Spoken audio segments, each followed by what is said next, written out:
Hi all, welcome to football arena. അടുത്ത international break അത് September മാസത്തിന്റെ അവസാനത്തിലാണ് ആരംഭിക്കുക. ഒക്ടോബർ മാസത്തിന്റെ തുടക്കത്തിൽ അത് അവസാനിക്കുകയും ചെയ്യും എന്നുള്ളതാണ്. ഈ ഇന്റർനാഷണൽ ബ്രേക്കിൽ ടീമുകൾക്ക് 4 മത്സരങ്ങൾ വരെ കളിക്കാനുള്ള ഒരു അവസരമുണ്ട്. അർജന്റീനയുമായി ബന്ധപ്പെട്ട അപ്ഡേറ്റുകൾ ഇപ്പോൾ നമുക്ക് ലഭിച്ചിട്ടുണ്ട്. അതായത് അർജന്റീന അടുത്ത ഇന്റർനാഷണൽ ബ്രേക്കിൽ 3 സൗഹൃദ മത്സരങ്ങൾ കളിച്ചേക്കും എന്നാണ് ഇപ്പോൾ ലഭിക്കുന്ന വിവരങ്ങൾ. ആദ്യത്തെ മത്സരം അർജന്റീനയിൽ വെച്ചുകൊണ്ടായിരിക്കും കളിക്കുക, അഥവാ ബ്യൂണസ് ഐറസിൽ വെച്ചുകൊണ്ടായിരിക്കും ആദ്യത്തെ സൗഹൃദ മത്സരം കളിക്കുക.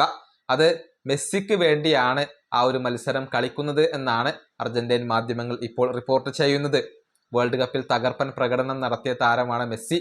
മെസ്സിക്കൊരു ആദരം അർപ്പിക്കാൻ വേണ്ടിയാണ് സ്വന്തം കാണികൾക്ക് മുന്നിൽ അർജന്റീന ഒരു സൗഹൃദ മത്സരം സംഘടിപ്പിക്കുന്നത്. അതിനുശേഷം ചൈനയിലേക്ക് അർജന്റീന പറക്കും എന്നാണ് അറിയാൻ സാധിക്കുന്നത്. 2 സൗഹൃദ മത്സരങ്ങൾ ചൈനയിൽ വെച്ചുകൊണ്ടായിരിക്കും അർജന്റീന പിന്നീട് കളിക്കുക. അങ്ങനെ 3 സൗഹൃദ മത്സരങ്ങൾ അർജന്റീന അടുത്ത ഇന്റർനാഷണൽ ബ്രേക്കിൽ കളിക്കും. ആരൊക്കെയാണ് എതിരാളികൾ എന്നുള്ളത് തീരുമാനിക്കപ്പെട്ടിട്ടില്ല. അക്കാര്യത്തിലൊക്കെ കൂടുതൽ വ്യക്തതകൾ വരേണ്ടതുണ്ട്. ഏതായാലും ലയണൽ മെസ്സിക്ക് വേണ്ടി ആദ്യത്തെ സൗഹൃദ മത്സരം അർജന്റീന സ്വന്തം നാട്ടിൽ വെച്ചുകൊണ്ടാണ് കളിക്കുക. ഈ വീഡിയോ അവസാനിപ്പിക്കുന്നു. അടുത്തൊരു വീഡിയോയിൽ കാണാം.